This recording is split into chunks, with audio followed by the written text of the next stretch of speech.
Welcome to McPlum, simple solutions served daily. You start by confirming the physical ports and the correct adapter.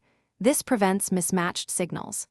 Once you have the Vga cable and any adapter, shut down and unplug both devices to protect the connectors. Now align the 15-pin male end with the female port, push straight in without force, and hand tighten the two screws so the connector seats evenly. This ensures a solid analog contact and reduces intermittent signal loss while you move to the next configuration steps. Once the cable is physically secure, tighten the screws evenly to prevent wobble and bad contacts. Hand tight only to avoid damage.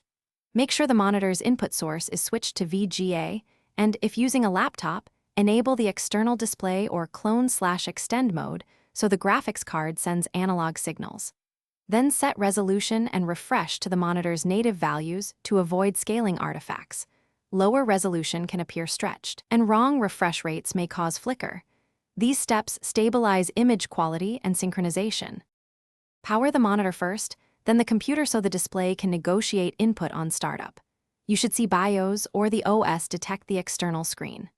Once active, use the monitor on-screen display and your operating system to adjust brightness, contrast, and color for the best picture, and reposition windows or scale as needed. If you get no signal, check bent or pushed-in pins, try a different VGA cable or port, and confirm the monitor's input selection. These quick checks resolve most failures. Thanks for watching. Stay juicy and subscribe.